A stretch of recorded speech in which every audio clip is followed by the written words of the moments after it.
Hello students, myself Komal. So today we are going to start chapter number 15, which is probability.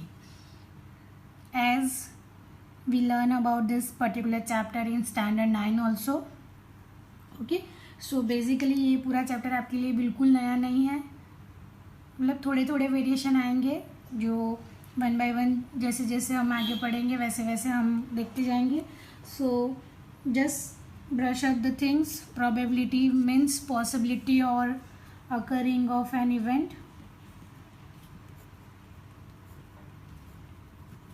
or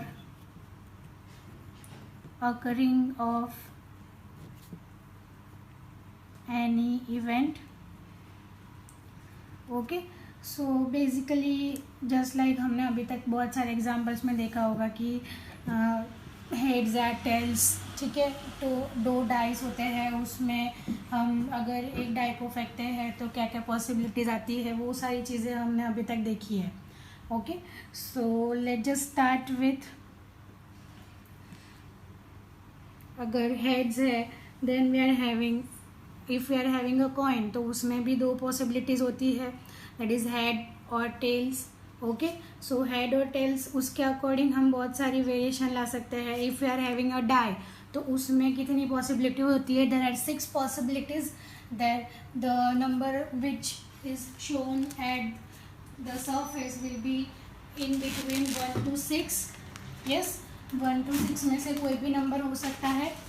okay, so this are some of the examples which we have learn in earlier. So उसके अलावा थोड़े से example ऐसे भी होते हैं कि what are the possibility of getting this particular marks in exam और पासिंग विथ इतने मार्क्स से पास होना है, तो what is the probability that the student will be pass और फेल. ठीक है, सो वो सारी चीज़ें हमने अभी तक देख ली है. So probability is a theoretical approach. उसको हम समझते हैं कि suppose a coin is tossed, ठीक है, सो उसकी दो पॉसिबिलिटी होती है, या तो वो हेड्स में आएगा और else we are having tail. Okay, so अगर कॉइन टॉस करते हैं सो उसकी एक दो ही पॉसिबिलिटी होती है, या तो उसमें हेड आएगा या तो उसमें टेल्स आएगा. ठीक है, सो ये सारे जो इवेंट है which is equally likely event, मतलब पॉसिबिलिटी बस इतनी ही है उसकी, उसके अलावा कोई और पॉसिबिलिटी नहीं है. ठीक है, so this are known as the equally likely outcome. मतलब उसका एक फिक्स आउटकम होता है, just like in a die. अगर हम डाइस को फेंकते हैं तो there are equally likely 6 events. ठीक है, उसके आउटकम कितने होंगे, there are 6 outcomes which are already given. There is 1 2 3 4 5 6 में से कोई भी एक वैल्यू आएगा. ठीक है, so this are the known as the equally likely outcomes. और यहाँ पे जितने भी आउटकम्स आएंगे वो सारे कैसे आएंगे, इक्वली लाइकली आउटकम्स ही आएंगे. ठीक है, सो प्रोबेबिलिटी का एक हमेशा याद रखना, that assume that all the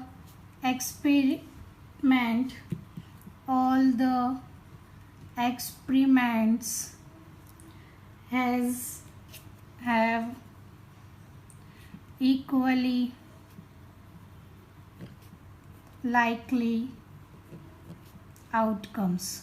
okay, मतलब उसके आउटकम्स कैसे होंगे, इक्वली लाइकली आउटकम्स होंगे, मतलब जो ऑलरेडी गिवन ही होते हैं कि हाँ चलो कॉइन को टॉस किया है तो हेड आएगा या तो टेल आएगा. अगर दो है, मतलब दो कॉइन को टॉस किया है तो किसी में हेड आएगा किसी में टेल आएगा, मतलब उसके अकॉर्डिंग हम बहुत सारी पॉसिबिलिटीज़ बता सकते हैं, but outcome will be same. ठीक है, so they are the equally likely outcomes. Okay, so probability का जो मेन फॉर्मूला था, that is P of E is equals to number of trials, मतलब हमने कितनी बार एक कॉइन को टॉस किया है, और else that particular event is occurring how many times, that is number of trials in which the event happen.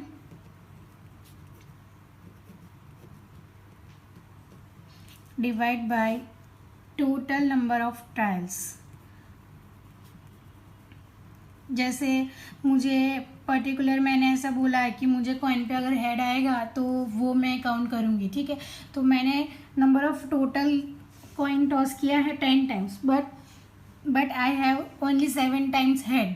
तो यहाँ पे क्या आ जाएगा, number of trials in which event happen, मतलब वो मेरे उसमें था, मतलब मेरे को जो चाहिए था हेड चाहिए था, तो हेड कितने टाइम आया था 7 टाइम्स, बट टोटल मैंने कितने टाइम को कॉइन को टॉस किया था, there are 10 trials. Okay, so probability of E is equals to number of trials in which the event happen divide by total number of trials. Okay, so उसके according आपको बहुत सारा theory दिया है, सो आप एक बार पढ़ सकते हो।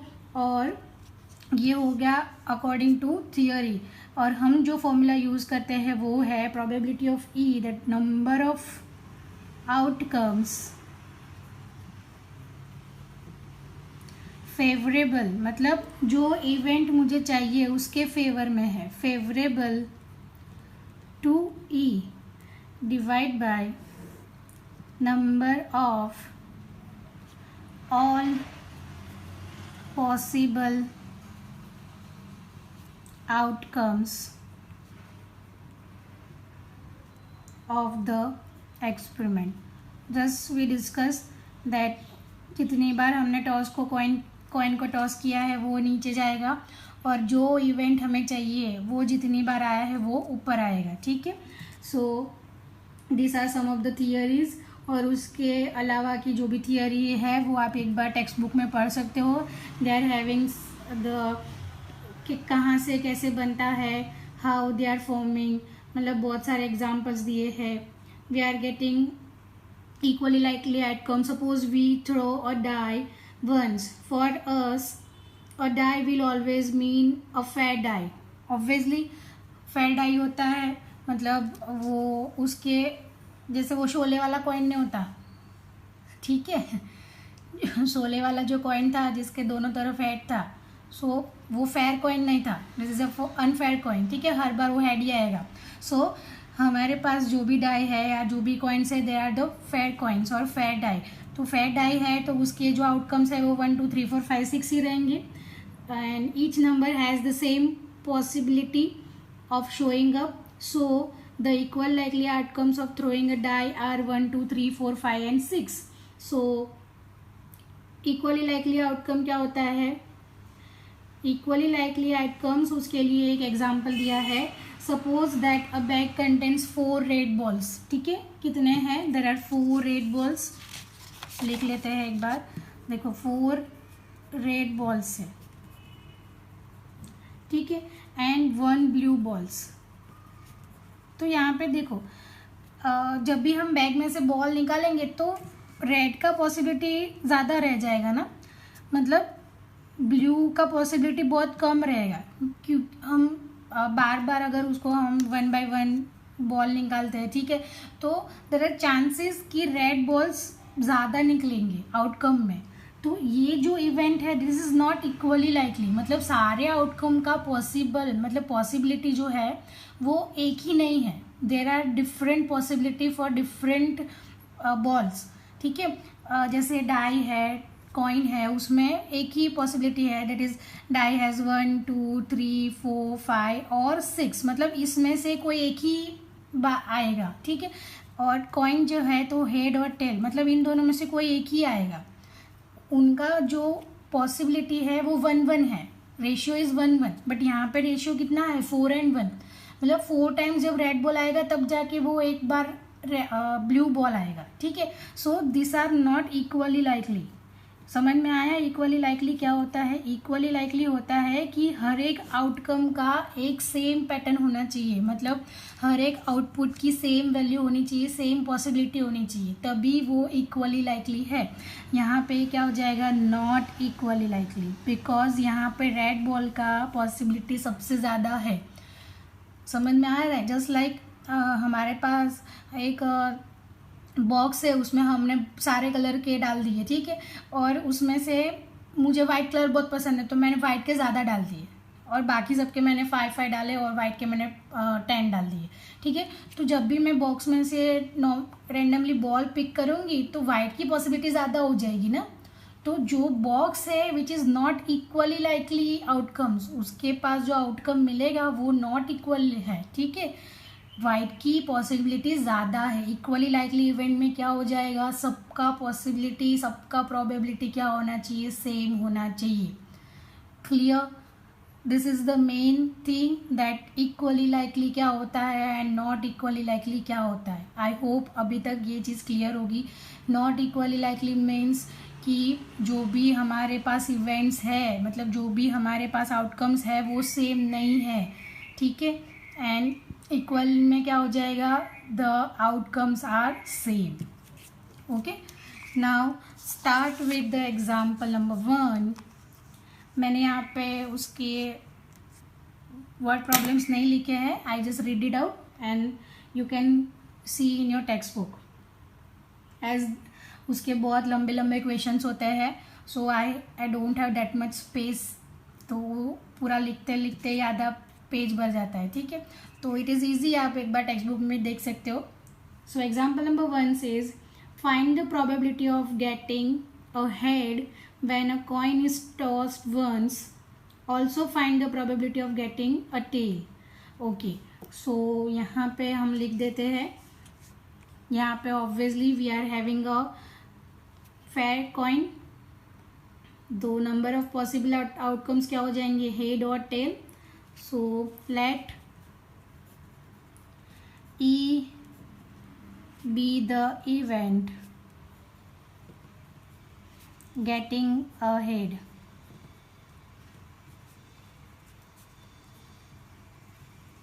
ठीक है, getting ahead, the number of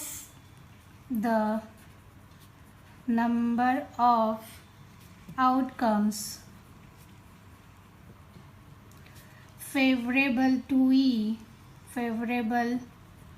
to event E is equals to क्या हो जाएगा, P of E is equals to number of outcomes। सब में ये स्टेटमेंट आपको कंपलसरी लिखना ही है, दैट प्रोबेबिलिटी क्या है, हमने कौन से इवेंट को क्या बताया है, that event E is getting a head. उसके बाद हम बताएंगे कि let F be the event, वहाँ पे गेटिंग अ टेल, ठीक है। तो ये सारी चीज़ें आपको हमेशा मेंशन करनी है। प्रोबेबिलिटी ऐसे चैप्टर बहुत इजी लगता है, बट मार्क्स कहाँ कटते हैं, ऐसी जगह पे मार्क्स कट जाते हैं, ठीक है। क्या करते हैं बच्चे, जल्दी जल्दी में आधे स्टेटमेंट लिख देते हैं, इवेंट ई, बट क्या इवेंट ई क्या है वो तो मेंशन करना ही पड़ेगा ना। वो उसको थोड़ी सपना आने वाला है कि हाँ भाई चल तूने ये लिया होगा। So this is not right, आपको उसको मेंशन करना ही है कि event E is that particular that we are getting a head, और इवेंट एफ है कि हम टेल्स मिल रहा है, ठीक है। So number of outcomes favourable to E divide by number of all possible outcomes, all possible outcomes।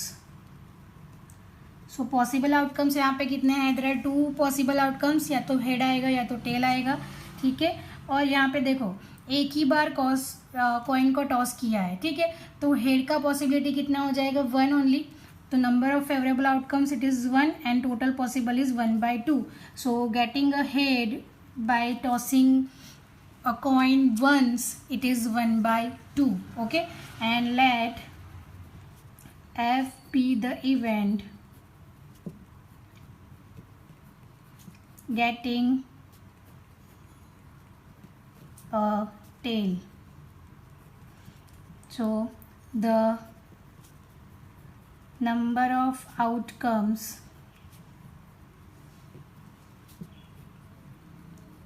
favorable to F, that is P of F, is equals to number of outcomes favorable to F divided by number of all possible outcomes. Okay, so number of possible all outcomes. So similarly यहाँ पे भी tail एक ही बार आएगा. Therefore probability of f is equals to 1/2 only. Clear? So it is 1/2, 1/2. Okay, so we will just stop here. In the next video we are going to continue with examples, some more examples. So I hope आज के lecture में जितने भी probability के concept थे आपके clear हो गए होंगे. ठीक है. एंड ऐसा नहीं है कि ये बहुत इजी चैप्टर है तो इसको नहीं करना है, लास्ट में करना है, ऐसा नहीं करना है. देखो, कोई भी चैप्टर आपको इजी भी लगता है then you have to do at least 2 to 3 times. उसके सारे सम आपको 2 to 3 टाइम्स तो करने ही करने हैं. और कोई चैप्टर आपको टफ लग रहा है तो उसके सम तो आप उससे ज़्यादा करने पड़ेंगे. ठीक है. तो ऐसा नहीं है कि ये बहुत इजी चैप्टर है करके उसको छोड़ देना है, क्योंकि ये कई बार ऐसा होता है कि इजी एग्जाम्पल्स होते हैं ना, वही हमको ले डूबते हैं. Is that clear? So be prepared और इसको हल्के में बिल्कुल मत लो. Okay, so see you next time. Thank you.